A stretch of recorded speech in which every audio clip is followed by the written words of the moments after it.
Bonjour à tous, donc cette semaine j'ai décidé de faire une vidéo avec ma maman, ici présente, Corinne, de son prénom, voilà.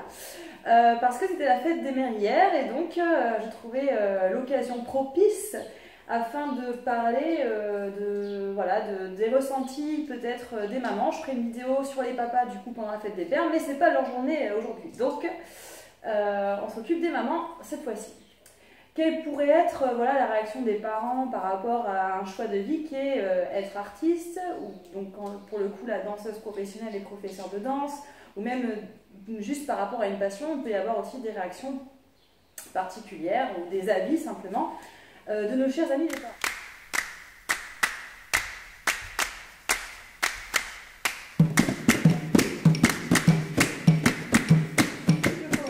Que je te pose des questions. Écouter des petits pois. Non, ça va, je te laisse faire. Voilà, je suis une artiste, hein, désolée.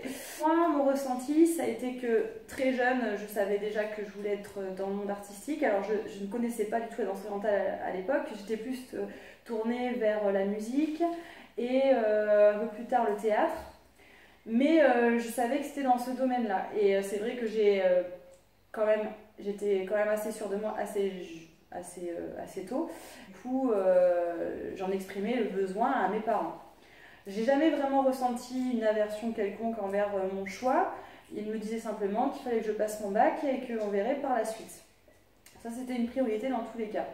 Je me suis quand même vachement sentie soutenue. Peut-être à une période où il y a eu pas mal de peur, je pense, chez ma mère en l'occurrence.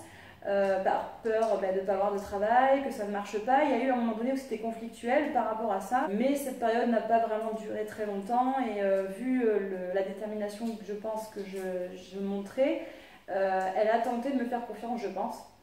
Mais nous allons être au cœur de l'action, si je puis dire, en demandant l'avis d'une maman. Donc c'est la mienne certes, mais ça peut peut-être vous donner aussi un quelconque aperçu de ce que peut être peut-être les sentiments d'un parent par rapport à des choix de vie aussi peut-être qui peuvent être perçus comme marginal qu'être dans le monde artistique, enseigner ou simplement être danseuse.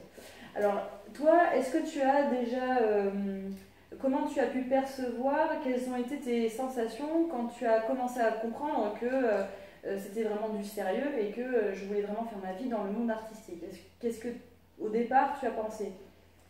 Alors au départ j'ai pensé que ça pouvait être très compliqué et je me suis dit j'ai des petits pois et voilà, je tire un petit taille, c'est très intéressant. Mais voilà, donc je me disais que ça me semblait compliqué de faire carrière dans un domaine artistique parce que bon, effectivement on a vraiment des peurs dans le sens où on a peur qu'on ne puisse pas gagner sa vie avec ça, de ne pas pouvoir réussir, de ne pas pouvoir... parce que c'est toujours très aléatoire. Donc moi personnellement, je sais que j'ai été très craintive par rapport à ton choix. Après, je peux comprendre qu'effectivement, des parents, d'ailleurs ça se voit dans le monde sportif en général, même maintenant on le voit aussi avec les cours de sport-études où on se dit que de toute façon il faut toujours avoir une bonne base à côté, que ce soit culturel, dans tous les domaines, pour pouvoir éventuellement bifurquer si... Donc ce que tu expliques, c'est que pour toi il était primordial d'avoir un filet pour au cas où s'il y a un problème, pouvoir se rattraper sur un autre domaine plus sûr. Voilà. Avoir une autre alternative. D'où votre dire de devoir absolument passer le bac, etc. Déjà le bac, après moi c'est vrai que je voulais aussi que tu ailles plus loin dans tes études pour pouvoir être sûr d'avoir un diplôme dans autre chose, parce que c'est vrai que ça me semblait un petit peu utopique de faire carrière là-dedans. J'avoue que je me suis trompée en pensant ça, parce que c'est vrai que j'arrive à en vivre et c'était effectivement une peur que j'avais, mais je pense que tout parent... Et c'est à la base, on peut dire que c'est à la base aussi une peur qu'il faut comprendre nous en tant que décisionnaires de notre vie, c'est une peur qu'il faut comprendre. Chose que moi je n'ai pas vraiment fait, c'est-à-dire que quand il y avait vraiment des vrais débats par rapport à ce sujet, moi je pouvais être assez agressive et ne pas forcément prendre le recul pour comprendre ça. Alors bien sûr, je défendais, on va dire, mes idées, et je pense que c'était normal que je passe par là, mais il faut aussi prendre conscience, je pense, les parents, ils vont avoir tout de suite cet instinct de vouloir protéger leurs enfants, et donc de se dire, mon Dieu, s'il arrive ça, etc. Mais je pense que c'est aussi à nous de prouver que ça va bien se passer. Pour les rassurer, il faut qu'il y ait des preuves. Donc d'un côté, il faut nous laisser faire, mais d'un autre côté, il faut aussi leur prouver qu'ils avaient tort. Et là, c'est un peu le cas. Même si, bien sûr, le côté attention, machin, ça m'a aidé quelque part à me dire il faut vraiment que je prépare mon projet à fond parce qu'effectivement, il peut y avoir un danger. Sur ça, ça m'a été utile. C'est vrai. Je ne peux pas dire que c'est complètement inutile d'avoir cet avertissement, de dire attention, ça peut être compliqué. Voilà. Est-ce que le fait d'avoir que ton enfant, donc moi-même, voilà, est-ce que ça peut te donner un sentiment de gêne lorsque tu peux en parler autour de toi, dans ton entourage, du fait que ça soit parfois marginalisé, ce côté-là? Est-ce qu'il y a eu un sentiment de honte quelque peu d'assumer aussi le métier de ta fille, ou est-ce que ça, pour le coup, ça n'a pas été forcément une difficulté? Pas de honte, je dirais pas de honte, mais c'est toujours pareil peut-être oui, d'être jugé du fait de te laisser faire dans un domaine qui était un petit peu pas forcément sûr quoi, pour ta profession, pour ton avenir. Et ça, c'est vrai que... Parce que ça, on n'en parle pas assez. C'est vrai que la pression, nous, en tant qu'enfants, on va penser à notre relation à nos parents et la relation qu'ils ont avec nous. Mais il faut savoir aussi que les parents, ils ont tout un entourage, ils ont toute une histoire par rapport à leur famille qui fait que ils peuvent avoir le sentiment de devoir se justifier auprès de leur entourage. Et donc, d'être jugés sur l'éducation qu'ils peuvent nous donner. Là, en l'occurrence, on est d'accord que sur me concernant moi en tout cas, elle a eu complètement raison de me laisser faire et de me faire confiance. Mais il se peut aussi que c'est tout le côté de se détacher de ce que pensent les autres au profit de ce que toi tu penses. C'est-à-dire, voilà, c'est ça, c'est qu'on se dit, bon, mais de toute façon, moi j'ai vu une telle détermination dans ce que tu voulais faire que je pense que on n'avait pas trop non plus le choix de te les... Non, mais c'est vrai que je vous ai un peu imposé le truc. Non, voilà, donc on n'avait pas trop le choix, mais en même temps, c'est vrai qu'on voyait bien que, bon, tu as essayé, de toute façon, tu as voulu nous faire plaisir en commençant, en prenant des études dans la fac, tu as fait les écoles de théâtre, etc. Bon, mais ça t'a aidé, je pense, dans ta profession. Mais après, c'est vrai que ta détermination a été favorable pour toi parce que du coup ça nous a laissé, on t'a fait confiance. Et puis là effectivement le jugement des autres après c'est vrai que on se dit il faut prendre le risque et puis on verra bien. Et puis c'est se faire confiance en tant que parent aussi. Et qu'est-ce que tu dirais à, je sais pas, imaginons il y a quelqu'un qui rêve d'en faire sa profession, du jugement justement de ses parents, d'aller au bout des choses par peur du jugement peut-être de ses parents? Franchement, moi je pourrais rien dire parce que personnellement, au fond de moi, je suis assez craintive, je suis assez dubitative par rapport à justement à tous ces métiers artistiques parce que je sais que c'est tellement compliqué de gagner sa vie là-dedans que je peux difficilement conseiller à quelqu'un. Alors par ton expérience peut-être oui, de par mon expérience, ça c'est une bonne expérience. Après, j'en ai d'autres expériences qui m'ont prouvé que j'avais aussi raison de penser que ça pouvait être compliqué. Donc, non, mais imagine, la personne, elle est vraiment déterminée et tout. Comment tu penses qu'elle devrait aborder la chose avec ses parents, peut-être pour en parler ou...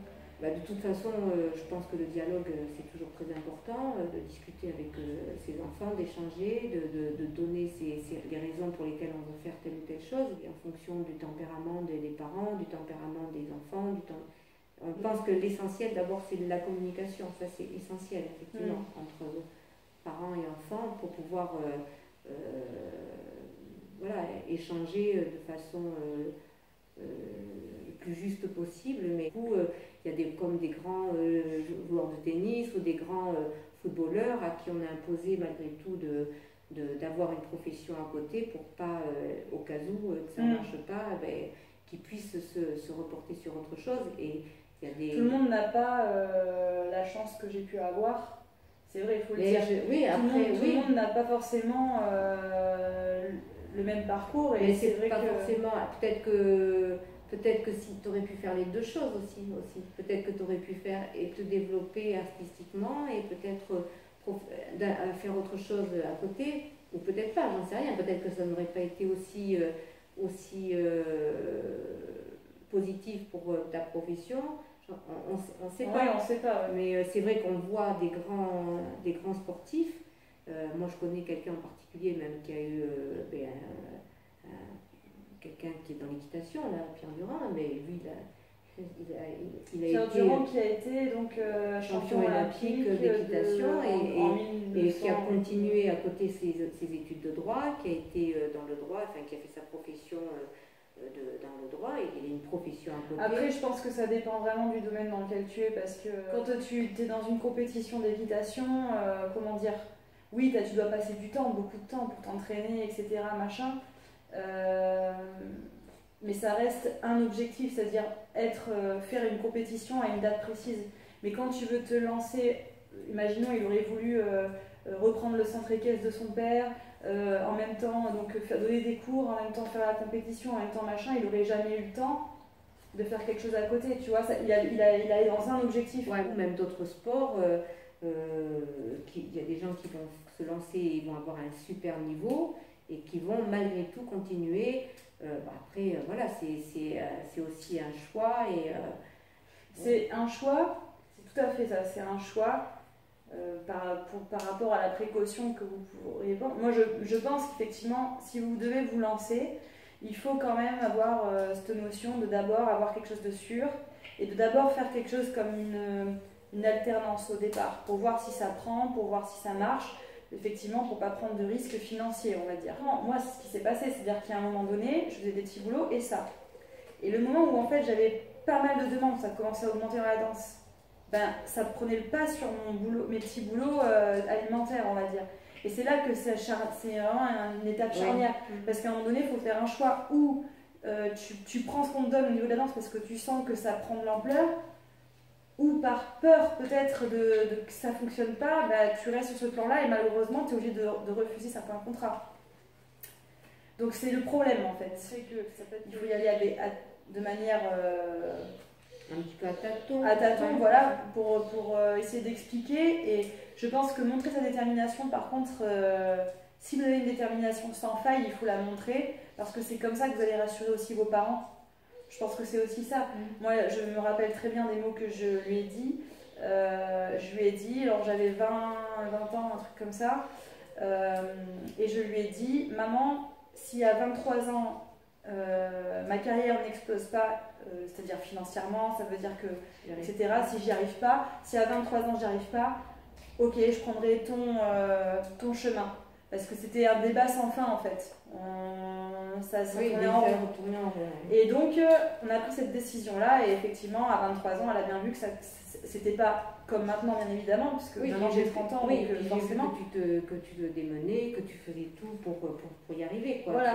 Tu avais une grosse détermination, on sentait que tu étais investi dans ce que tu faisais. Donc à partir de là, c'est vrai que on s'est aperçu que effectivement c'était ta passion et que c'était difficile là de te... Oui, puis il y avait des résultats financiers. Tu avais des résultats. Donc en fait, c'est plus rassurant et du coup, de toute façon, pour celles qui viennent souvent à Mespal fin d'année, vous la voyez souvent, vu qu'elle m'aide énormément avec ma famille, enfin, mon père, mon frère, etc.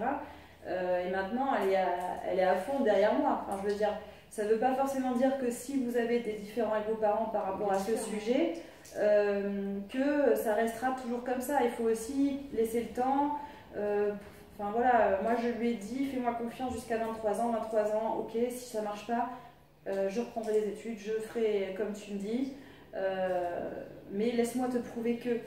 Et je pense que c'est aussi rassurant parce qu'elle a dû se dire, bon, j'ai une date, enfin, c'est ça, j'ai un objectif, on va dire, 23 ans, ok, à 23 ans, s'il n'y a pas de résultat, elle m'écoutera, quoi. Oui, voilà. Donc voilà, il faut aussi trouver un terrain d'entente, je pense. Ouais, un compromis pour... Enfin, voilà, et donc... mais voilà, maintenant je suis fière de ma fille parce que je suis contente. Contente qu'elle s'éclate dans ce qu'elle fait. Et c'est vrai que c'était pas gagné pour moi, j'avoue que je pensais pas qu'elle allait être aussi investie dans son boulot, et à chaque fois elle me surprend. Voilà. C'est trop mignon. Tu vas pas pleurer quand même? Non, pas du tout. T'as l'air michette? Non, pas du tout. Je suis en train d'écouter mes petits pois, c'est pas de l'oignon, donc ça va. Je pleure pas. Moi je suis une artiste, donc je le fais pas. Donc voilà, bah écoutez, c'était hier, donc la fête des mères. Donc j'espère que vous avez passé un super dimanche. Et je vous dis à la semaine prochaine. Salut! Salut!